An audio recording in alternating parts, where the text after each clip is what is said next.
بشراکم بشراکم یا اخوان، ما معنی بشراکم؟ خوشخبری ہو، آتاکم رمضان، کون سا مہینہ آیا ہے؟ رمضان المبارک کا مہینہ ہے، شہر مبارک، کون سا مہینہ ہے؟ مبارک مہینہ ہے۔ یہ رمضان کے فضائل تو آپ تمام ہی لوگ جانتے ہیں، تو ہم ڈیلی انشاءاللہ کچھ تفسیر سنیں گے، پوری تو ہم ہو نہیں پائے گی، ایک ایک گھنٹہ ویسے ہی بھاگ رہی پبلک۔ پہلے اعلان نہیں ہوا نا شاید، اسی لیے جا رہے، اعلان ہو جانا چاہیے تھا، خیر انشاءاللہ کل سے ہو جائے گا۔ آج الحمدللہ ہم کون سے مہینے میں داخل ہو گئے؟ رمضان المبارک کے۔ اور رسول اللہ صلی اللہ علیہ وسلم کی صحیح حدیث ہے، من قام رمضانا ایمانا و احتساب غفر له ما تقدم من ذنبہ، کہ جو شخص قیام کرتا ہے، قیام کسے کہتے ہیں؟ کھڑے ہونے کو، تراویح کو، رات میں کھڑے ہونے کو، رمضان المبارک کے مہینے میں، غفر له ما تقدم من ذنبہ، تو اللہ رب العالمین اس کے گناہوں کو معاف کرتا ہے۔ غفر له ما تقدم، پچھلے سارے گناہ کو اللہ رب العالمین معاف کر دیتا ہے۔ تو ایک چیز کا خیال ہونا چاہیے کہ اللہ جہاں بھی کہتا ہے نا کہ میں پچھلے سارے گناہ کو معاف کر دیتا ہوں، وہاں پر ایک چیز ذہن میں ہونا چاہیے کہ اس سے مراد صغیرہ گناہ ہوتے، کبیرہ گناہ نہیں ہوتے۔ کبیرہ گناہ کے لیے توبہ شرط ہے، آپ کو توبہ کرنا پڑے گا۔ کبیرہ گناہ آپ سے زنا ہو گیا ہے، جھوٹ بول رہے ہو، چوری کر چکے ہو، بہت لوگ اگر کیے ہو تو اللہ سے کیا کرو؟ توبہ کرو۔ اور اس چوری کے مال کو، جس شخص کا مال چوری کیا اس تک پہنچانا بھی آپ کو ضروری ہے، ایسا نہیں کہ توبہ سے کام چل جائے گا۔ یہ حقوق العباد ہے۔ کون سا ہے؟ حقوق العباد، اس کو اس بندے تک پہنچانا ضروری ہے آپ کے لیے۔ تو کبائر کے لیے توبہ شرط ہوتی ہے، صغائر اللہ رب العالمین آٹومیٹک معاف کر دے گا۔ اور صحیح احادیث کے اندر آتا ہے، صغیرہ گناہ آپ وضو کرتے ہیں تو اس سے بھی کیا ہو جاتے ہیں؟ جھڑ جاتے ہیں۔ آپ گھر سے وضو کر کے مسجد کے لیے آتے ہیں تو اس میں بھی اللہ رب العالمین کیا کر دیتا ہے؟ گناہوں کو بخش دیتا ہے، ہر قدم پہ گناہ بخشے جا رہے۔ اور رسول اللہ صلی اللہ علیہ وسلم کا نام جہاں بھی آئے، آپ کہتے ہیں صلی اللہ علیہ وسلم، درود پڑھتے ہیں، اللہم صلی علی محمد وعلی آل محمد کما صلیت علی ابراہیم وعلی آل ابراہیم انک حمید مجید، اللہم بارک علی محمد وعلی آل محمد کما بارکت علی ابراہیم وعلی آل ابراہیم انک حمید مجید۔ اس درود کے پڑھنے سے کیا ہوتا؟ 10 درجے بلند ہو رہے، 10 درجے بلند ہو رہے، 10 گناہ کیا ہو رہے؟ معاف ہو جا رہے، درجات آپ کے بلند ہو رہے، نیکی کے فرشتے نیکیاں لکھ رہے، رحمت کے فرشتے رحمت لے کر آ رہے ہیں۔ اتنے زیادہ صرف اور صرف درود پڑھنے کا فضائل ہے۔ رسول اللہ صلی اللہ علیہ وسلم پر درود بھیجنے کے اتنے فضائل ہیں، اور ہم اور آپ اس میں بہت سستی کرتے ہیں۔ تو درود کثرت سے پڑھنا چاہیے۔ ویسے بھی اب کون سا دن آ چکا ہے؟ جمعہ کا دن داخل ہو گئے ہم اور آپ، مغرب بعد جمعہ کا دن داخل ہو جاتا ہے، تو اب تو ہمیں اور خصوصی طور پر درود کا اہتمام کرنا ہے۔ تو آئیے دیکھتے ہیں، سب سے پہلے آج ہمارا الحمدللہ تقریباً 1.25 پارہ تراویح میں ہو گیا ہے، ایک پارے سے زیادہ 1.25 پارہ ہو گیا ہے۔ اور اس پارے میں سب سے پہلے اللہ رب العالمین، پارہ شروع کہاں سے ہوتا ہے؟ الف لام میم۔ یہ الف لام میم جو ہے یہ حروف مقطعات میں سے، اس کا معنی کسی کو نہیں پتہ ہے، واللہ اعلم، اللہ رب العالمین ہی بہتر جانتا ہے۔ الف لام میم حا میم صاد، یہ سارے جو آتے ہیں نا، اسے کہا جاتا ہے حروف مقطعات۔ اس کا معنی اللہ رب العالمین کے علاوہ کوئی بھی جانتا نہیں ہے۔ پھر اللہ آگے کہتا ہے ذالک الکتاب لا ریب فیہ، یہ جو کتاب ہے قرآن مجید، اس میں کوئی بھی شک نہیں ہے کہ یہ ھدی للمتقین، متقیوں کے لیے کیا ہے؟ ہدایت ہے۔ اگر کوئی بندہ قرآن مجید پڑھ رہا ہے، نمازیں پڑھ رہا ہے، پھر بھی وہ ہدایت پہ نہیں آ رہا ہے، گویا کہ اس میں کچھ نہ کچھ کمی ہو رہی ہے۔ اسے کیا کرنا پڑے گا؟ اپنی تلاوت کو اچھا کرنا پڑے گا، قرآن مجید کو سمجھ کے پڑھنا پڑے گا۔ صحابہ کرام رضوان اللہ علیہم اجمعین کے دور میں کیا تھا؟ ان کی زبان کون سی تھی؟ کون سی تھی؟ آپ بتائیے۔ عربی، ان کی زبان عربی تھی۔ تو ان کی زبان جب عربی تھی تو انہیں سب سمجھتا تھا۔ ہماری زبان عربی ہے؟ نہیں۔ ہماری زبان کون سی ہے ابھی؟ ہندی، اردو، انگلش، یہی سب چل رہا ہے، عربی تو نہیں ہے۔ تو ہمیں سمجھنا پڑے گا اللہ قرآن میں کہہ کیا رہا ہے۔ جب تک نہیں سمجھیں گے تو آپ متقیوں کے لیے ہدایت بنے گی یہ کتاب، سمجھنا تو پڑے گا۔ جب سمجھو گے تو یہ ہدایت آپ کے لیے ضرور بضرور بنے گی، آپ گمراہی کی طرف جا نہیں سکتے۔ اللہ رب العالمین، رسول اللہ صلی اللہ علیہ وسلم نے کئی مقامات پر بتایا کہ آپ دعا کیا کرو، ربنا لا تزغ قلوبنا بعد اذ ہدیتنا، کہ اللہ رب العالمین ہدایت کے مل جانے کے بعد مجھے گمراہی کی طرف نہ ڈالنا، بلکہ مجھے ہدایت پہ کیا کر، جمع ڈال۔ اب سوچو دعا مانگ کون رہا ہے؟ رسول اللہ صلی اللہ علیہ وسلم۔ وہ ہدایت کے بجائے کہیں بھٹک سکتے تھے؟ سوال ہی پیدا نہیں ہوتا۔ جب نبی بھٹک نہیں سکتے تھے، دعا مانگ رہے، یہ ہمیں پیغام دینے کے لیے کہ بھائی آپ ہمیشہ اس آیت کا، اس دعا کا اہتمام کرنا۔ یا مقلب القلوب ثبت قلبی علی دینک، دعا پڑھتے نا؟ نہیں پڑھتے تو پڑھا کرو۔ تو یہ جو دعا ہے یا مقلب القلوب، نبی کیوں پڑھ رہے؟ کیا مطلب؟ اے دلوں کو پھیرنے والے، میرے دل کو تیرے دین کی طرف پھیر دے۔ نبی کیوں پڑھ رہے؟ نبی کا دل بھٹک سکتا؟ نعوذ باللہ نہیں بھٹک سکتا، بالکل نہیں۔ نبی ہمیں پیغام دینا چاہ رہے کہ آپ کا دل اگر بھٹک سکتا ہے، دنیاوی معاملات میں آپ پھنس سکتے ہو، آپ کا من کرے گا نماز نہیں پڑھوں، کیا کرے گا؟ نماز نہیں پڑھوں، فجر میں نہیں اٹھوں، تو آپ کو دعا یہی کرنا ہے، دلوں کے پھیرنے والے میرے دل کو تیرے دین کی طرف پھیر، کہ میں ہمیشہ کب بھی غلط راستے کی طرف جاؤں تو فوراً کیا سوچوں کہ اللہ دیکھ رہا مجھے، کیا کر رہا ہے؟ اللہ رب العالمین دیکھ رہا ہے۔ دین کا، اللہ کا ڈر آ گیا تو سمجھو آپ دین پہ قائم ہو گئے۔ اللہ کا ڈر آنا کیا ہے؟ ضروری ہے۔ تو اللہ کا ڈر آنا ضروری ہے۔ اللہ رب العالمین نے اس صورت کے اندر یہی پیغام آپ کو دیا ہے کہ آپ متقی ہو۔ متقیوں کے لیے ہدایت ہے۔ یہ کس کے لیے ہدایت ہے؟ متقیوں کے لیے، اللہ رب العالمین سے ڈرنے والوں کے لیے یہ کتاب قرآن مجید ہدایت ہے۔ اور اللہ کہتا ہے والذین یؤمنون بالغیب، یہ لوگ جو ہے وہ غیب پر ایمان رکھتے ہیں۔ ویقیمون الصلاۃ، اور کیا کرتے ہیں؟ نماز قائم۔ غیب پہ ایمان رکھ کے چھٹی نہیں ہو گئی، ساتھ میں کیا کرنا پڑے گا؟ وَيُقِيمُونَ الصَّلَاةَ، ساتھ میں نماز بھی پڑھنا پڑے گا۔ غیب پہ ایمان رکھ لیے، ہاں بولے اللہ کو مانتا نہیں دیکھا، ارے بہت بڑی بات۔ نبی کو دیکھے نہیں دیکھے، ایمان ہے، ارے بہت بڑی بات۔ فرشتوں کو دیکھے نہیں دیکھے، ایمان ہے، بہت بڑی بات۔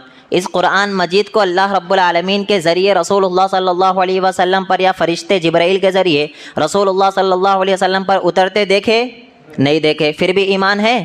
آسمانی کتاب کو دیکھے اترتے نہیں دیکھے۔ تورات، انجیل، زبور کتنی اتری؟ 4 آسمانی کتاب اتری۔ کون کون سی؟ تورات، انجیل، زبور اور ایک قرآن مجید، یہ 4 کتابیں اتری۔ دیکھے آپ اترتے نہیں دیکھے، پھر بھی ایمان ہے۔ یہی تو کوالٹی ہماری کہ ہم دیکھے کچھ بھی نہیں پھر بھی ہم ایمان رکھتے اس کے اوپر، یہ کیا ہے ہماری کوالٹی۔ لیکن یہی کوالٹی کے ذریعے کامیاب نہیں ہوگے، ساتھ میں وَيُقِيمُونَ الصَّلَاةَ، نماز پڑھنا پڑے گا۔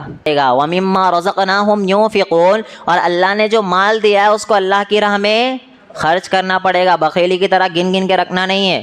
وہ پڑھے نہیں تھے کیا؟ وَيْلٌ لِّكُلِّ هُمَزَةٍ لُّمَزَةٍ الَّذِي جمع مالا وعددا، ویل ہے اس شخص کے لیے، کون سے؟ جو مال کو گن گن کے رکھ رہا، اللہ کی راہ میں خرچ نہیں کر رہا۔ اچھا مال گننا تو برا نہیں ہے، بندہ گنے گا تبھی تو حساب کتاب ہوگا نا، مال گننا تو برا نہیں ہے، تو کیوں کہہ رہا اللہ ویل ہے اس کے لیے؟ ایسے شخص کے لیے جو مال اللہ کی راہ میں خرچ نہیں کرتا ہے، بس گن گن کے کیا کر رہا ہے؟ رکھ رہا ہے، اس کے لیے ویل ہے، کیونکہ اللہ نے آگے بھی بتایا یحسب ان مالہ اخلدا، اس کا گمان ہے کہ اس کا مال ہمیشہ رہنے والا رہے گا، ہمیشہ مر گئے خلاص 1 روپیہ نہیں ملنے والا، 1 روپیہ بھی ملنے والا نہیں ہے۔ اور اللہ رب العالمین کی یہ کوالٹی ہے کہ اللہ نے فرشتے بھی ایسے رکھے جو رحم دل نہیں ہے۔ فرشتے اگر رحم دل ہوتے تو آپ کی روح نکال پاتے؟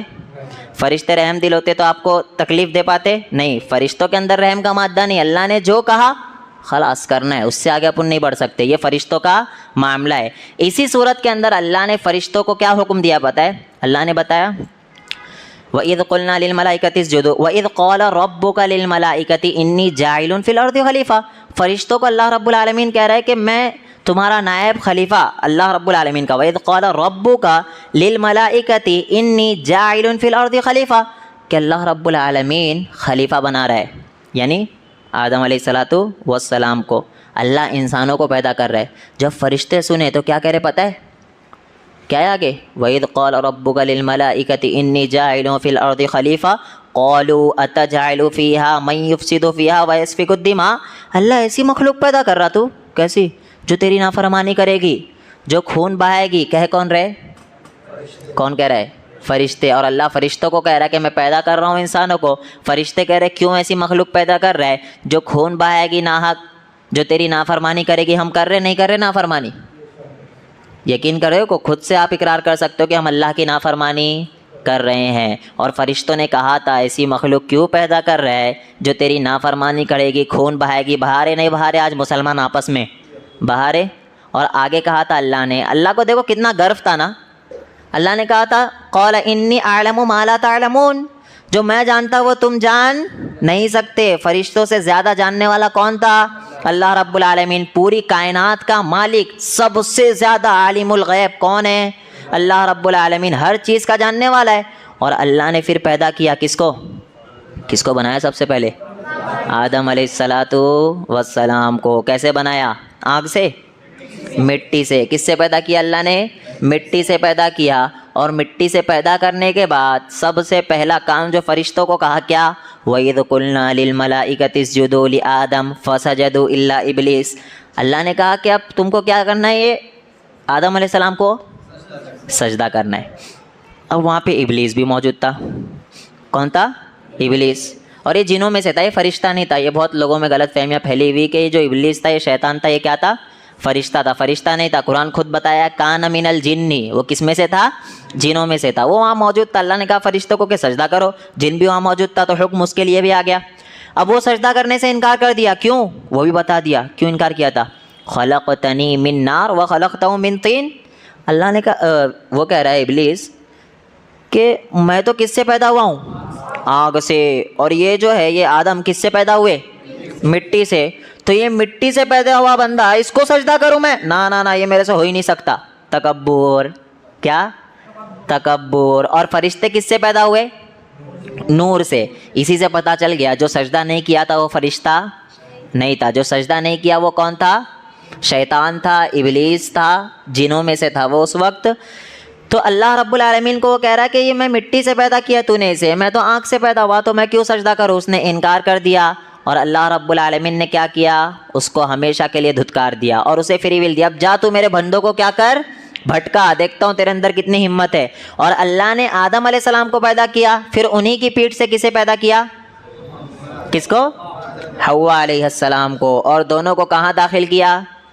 جنت میں. جب جنت میں داخل کیا تو آدم علیہ الصلاۃ والسلام اور حوا کو ایک چیز کہا تھا, فَأَزَلَّهُمَا الشَّيْطَانُ عَنْهَا فَأَخْرَجَهُمَا مِمَّا كَانَ فِيهِ.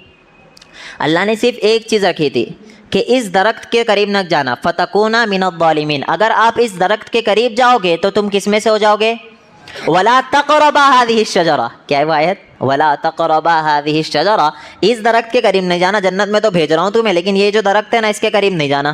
انہوں نے کہا ہاں نہیں جاؤں گا. اب شیطان تو تھا, شیطان کو اس وقت اللہ نے دنیا میں نہیں بھیجا. اگر بھیجا ہوتا تو وہاں بھٹکاتا نہیں.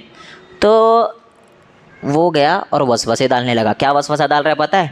کہ جاؤ ادھر اس درخت کو کھا لو, یہ پھل سے کیا ہوگا پتہ ہے آپ کو؟ بولے کیا ہوگا؟ بولے آپ کی عمریں بڑھ جائے گی. کیا بول رہے؟ آپ کبھی انتقال ہی نہیں کرو گے, آپ کی ہمیشہ ہمیشہ کی زندگی ہو جائے گی, یہ کہہ رہے. اب آدم اور حوا تو بہت نہیں سنے, ڈیلی کچھ نہ کچھ بہکاتا رہتا تھا. کل بنی آدم خطاؤن. یہی تو پتہ چلتا ہے ہر بنی آدم جو ہے خطا کار ہے, کیونکہ آدم سے بھی کیا ہوئی تھی؟ خطا ہوئی تھی. وہ درخت کے قریب چلے گئے اور اللہ نے پھر کیا کہا؟ انہیں نکال کر دنیا میں پھینک دیا. فَأَزَلَّهُمَا الشَّيْطَانُ عَنْهَا فَأَخْرَجَهُمَا. دونوں کو مِمَّا كَانَ فِيهِ وَقُلْنَا اهْبِطُوا بَعْضُكُمْ لِبَعْضٍ عَدُوٌّ. دونوں کو اللہ نے دنیا میں بھیج دیا اور اب دونوں بیچارے دنیا میں رہ رہے, جنت سے نکال دیے گئے. اور اب یہاں پر بیوقوف بنایا جاتا ہے کہ کس نے؟ حوا علیہ السلام نے بہکایا. نعوذ باللہ. کس کو؟ آدم علیہ السلام کو کہ کھا لو پھل کھا لو. اللہ نے وہ بھی کلیئر کر دیا. فَتَلَقَّى آدَمُ مِن رَبِّهِ كَلِمَاتٍ فَتَابَ عَلَيْهِ. اللہ نے پہلے تو کلمے سکھائے آدم علیہ السلام کو کہ ایسا مجھ سے توبہ کرو. کیا سکھائے؟ کلمے سکھائے. ربنا کیا ہے؟ ظلمنا انفسنا. کیا سکھایا؟ ربنا ظلمنا انفسنا وَإِن لَّمْ تَغْفِرْ لَنَا وَتَرْحَمْنَا لَنَكُونَنَّ مِنَ الْخَاسِرِينَ. دعا میں اللہ نے بتایا ربنا ظلمنا, ہم دونوں نے ظلم کیا. جملہ یہ نہیں آیا کہ حوا نے بھٹکایا تو میں اکیلا ظلم کر لیا. نا نا نا, انہوں نے کہا ظلم نہیں ظلم نا, ہم دونوں نے کیا کیا ہے؟ ظلم کیا ہے. اور اللہ اگر تو نہیں بخشے گا لَتَكُونَنَّ مِنَ الْخَاسِرِينَ, تو ہم خسارے والوں میں سے ہو جائیں گے. تو اللہ نے یہاں پر آدم علیہ الصلوۃ والسلام کے بارے میں بتایا, یہ تخلیق کے بارے میں. پھر آگے اسی صورت میں بنی اسرائیل کا ذکر فرمایا. بنی اسرائیل کا ذکر کیسے آیا ہے؟ بنی اسرائیل یا بنی اسرائیل اذکروا نعمتی التی. آپ کو مفہوم بتاتا چلوں کہ بنی اسرائیل یہ ایسی قوم تھی نا جو سب سے زیادہ اللہ رب العالمین کی نافرمانی کی ہے. سب سے زیادہ نافرمانی کس قوم نے کی؟ بنی اسرائیل نے. اب اللہ رب العالمین نے جو پیغمبر بھیجے ان کو قتل بھی کس نے کیا؟ واحد قوم ہے وہ بنی اسرائیل. سب سے زیادہ معجزات کسے دکھائے گئے؟ سب سے زیادہ معجزات بنی اسرائیل. معجزہ کسے کہتے؟ چمتکار. معجزہ اسے کہتے ہیں جو انبیاء کے ہاتھوں سے اللہ رب العالمین ظاہر کرتا ہے. وہ عام انسان کر نہیں سکتا ہے, وہ نبی بھی نہیں کر سکتے. وہ ظاہر کرنے والا کون ہے؟ اللہ رب العالمین. اسے کہتے ہیں معجزے. سب سے زیادہ معجزے دکھے. اچھا کون سی ایسی قوم ہے جسے سمندر کو 2 چیر دیا گیا؟ بتائے کسی کو؟ واحد بنی اسرائیل. وَإِذْ فَرَقْنَا بِكُمُ الْبَحْرَ. اللہ رب العالمین نے خود کہا وَإِذْ نَجَّيْنَاكُمْ مِنْ آلِ فِرْعَوْنَ. یاد کرو فرعون سے کس نے پناہ دی تمہیں؟ کس نے نجات دی؟ اللہ رب العالمین نے. لیکن پھر بھی یہ قوم ایسی ہے, اور اللہ آگے بتا رہا ہے وَإِذْ فَرَقْنَا بِكُمُ الْبَحْرَ. جب فرعون کا لشکر بنی اسرائیل کے پیچھے آ رہا تھا تو اللہ نے حکم دیا سمندر کو بِكُمُ الْبَحْرَ کہ کیا کرو؟ فرقنا, 2 حصوں میں تقسیم ہو جاؤ. سمندر 2 حصوں میں, دریا 2 حصوں میں تقسیم ہو گیا. بیچ سے جو قوم گزر رہی ہے, سوچو کتنا بڑا معجزہ ہے. آپ کو دکھا آج تک؟ آپ کو دکھا نہیں دکھا. بنی اسرائیل کو ایسا معجزہ بھی دکھایا گیا کہ سمندر کے 2 حصے ہو گئے اور فرعون ان کی آنکھوں کے سامنے ڈوب رہا ہے. کتنی بڑی بات ہے کہ فرعون ان کی آنکھوں کے سامنے ڈوب رہا ہے, پھر بھی کمبخت ایسے کہ تھوڑے دن کے بعد گائے کی پوجا چالو کر دیے. تھوڑے دن کے بعد بقرہ کی پوجا چالو کر دیے تھوڑے دن کے بعد. تو اللہ نے سب سے زیادہ معجزات بنی اسرائیل کو دکھائے. سب سے زیادہ نافرمانی بھی بنی اسرائیل نے کی ہے, اور ان کا بھی یہی تھا وَقَالُوا لَن تَمَسَّنَا النَّارُ إِلَّا أَيَّامًا مَّعْدُودَاتٍ. ہم بھی سمجھتے نا کہ گناہ تو کر رہے, کیا ہوئے گا؟ تھوڑی دیر کے لیے اللہ جہنم میں ڈالے گا پھر نکال دے گا. سیم ڈائلاگ ان کا تھا, سیم. کیا کہتے تھے پتہ ہے؟ وَقَالُوا لَن تَمَسَّنَا النَّارُ إِلَّا أَيَّامًا مَّعْدُودَاتٍ. جہنم میں اللہ تو تھوڑی دیر کے لیے ڈالے گا ہم کو, پھر کیا کرے گا؟ اللہ ہمیں نکال دے گا. اور ہماری بھی یہی سوچ ہے نا کہ اللہ تھوڑی دیر کے لیے ڈالے گا. ہم دنیا کی آنکھ برداشت نہیں کر سکتے, جلا کے ہاتھ نہیں رکھ سکتے. آخرت کی برداشت کر سکیں گے؟ نہیں کر سکیں گے. تو بنی اسرائیل نے یہی کام کیا, ہمیشہ کے لیے دھتکار دی گئی. اور سب سے زیادہ پیغمبر کس قوم کے اوپر آئے ہیں؟ بنی اسرائیل. سب سے زیادہ پیغمبر آئے, سب سے زیادہ نافرمانی بھی انہوں نے کیا, سب سے زیادہ معجزات بھی انہیں ہی دکھائے گئے. ہم واحد ایسی امت ہے, ہماری فضیلت اسی لیے ہے ہم کچھ بھی نہیں دیکھے پھر بھی ایمان رکھتے. کچھ بھی نہیں دیکھے کچھ نبی کو دیکھے نہیں دیکھے. وہ کمبخت نبی کو دیکھ کے بھی انکار کر رہے تھے, نعوذ باللہ. ایسی قوم تھی, ہم نے نہیں دیکھا ہے, ہم پھر بھی ایمان رکھتے کہ نبی ہے, اللہ نے کہہ دیا تو اب ہے. نبی کوئی تھے, اور وہ نبی کے کیسا حلیہ تھا, وہ ساری چیزوں کو احادیث میں اللہ رب العالمین نے بذریعہ انسانوں کے بتایا, نقل کیا انسانوں نے. سب سے پہلی کتاب روئے زمین پہ کون سی ہے حدیث کی؟ پتہ ہے کسی کو؟ کون سی ہے؟ موطا امام مالک. روئے زمین پر سب سے پہلی حدیث کی کتاب کون سی ہے؟ موطا امام مالک. لکھا کس نے؟ اسی میں آ رہا ہے امام مالک. کس نے لکھا ہے؟ امام مالک رحمہ اللہ. کون سے امام ہے وہ؟ پہلے, دوسرے, چوتھے؟ دوسرے امام ہے. دوسرے امام. پہلے امام ابو حنیفہ رحمہ اللہ. دوسرے امام مالک. امام ابو حنیفہ رحمہ اللہ کی کوئی حدیث کی کتاب نہیں ہے, خود کی لکھی ہوئی کوئی کتاب نہیں ہے. امام مالک نے سب سے پہلے احادیث کو جمع کیا, سب سے زیادہ احادیث اپنی کتابوں میں لائے, جمع کیے. اور معذرت کے ساتھ جب بات نکلی تو بتاتا چلوں کہ جو 20 رکعت والے بھائی ہیں نا اپنے تراویح والے, 20 رکعت والے بھائی نہیں آپ کے 20 پڑھتے, اور وہ بتائیں مجھے کہ شیخ 6 دن والی تراویح چل رہی ہے, 8 دن والی تراویح چل رہی ہے, 10 دن, یہ مذاق ہے نہیں ہے؟ تراویح فرض ہے آپ کے اوپر؟ آپ کے اوپر فرض ہے نہیں, یہ سنت ہے. رسول اللہ صلی اللہ علیہ وسلم نے کیا اس لیے سنت ہو گئی. تھی نفل عبادت, نبی نے کیا, کیا ہو گئی؟ سنت ہو گئی. آپ کو کرنا ہے, ثواب کمانا ہے, گناہ معاف کرانا ہے تو پڑھو, نہیں کرانا ہے تو کیوں خواہ کا آپ مذاق اڑا رہے ہو نماز کی؟ یہ 6 دن والی نماز آئی کہاں سے؟ یہ 8 دن والی نماز آئی کہاں سے؟ اچھا قرآن ختم کرنا یہ آپ کے اوپر کسی نے واجب کیا ہے؟ واجب کیا ہے؟ نہیں. ہمارے ذہن میں یہ آیا نا کہ تراویح میں قرآن ختم ہونا ہی ضروری ہے. میں اس لیے کہہ رہا ہوں نا, وہ 6 دن والے کس مقصد سے آتے قرآن؟ ارے قرآن ختم کرنے ہی آتے نا, قرآن ختم کرنے کی نیت سے آتے, کیونکہ ان کے ذہن میں ڈالا گیا کہ تراویح میں قرآن ختم کرنا ضروری. تو وہ سمجھتے قرآن ختم ہوا تراویح بھی ختم. کیا سمجھتے؟ قرآن ختم اور تراویح بھی ختم. 6 دن میں پڑھ لو, نماز ختم ہو جائے گا. میرے بار قیام اللیل 6 دن ہوتی, پورا سال ہوتی, اور رمضان میں اسی کو کہہ دیتے تراویح. رمضان میں اسی کو کیا کہتے ہیں؟ تراویح. اور رسول اللہ صلی اللہ علیہ وسلم نے کیا صرف 6 دن پڑھا؟ پورا مہینہ پڑھے, جماعت کے ساتھ پڑھائے کتنے دن؟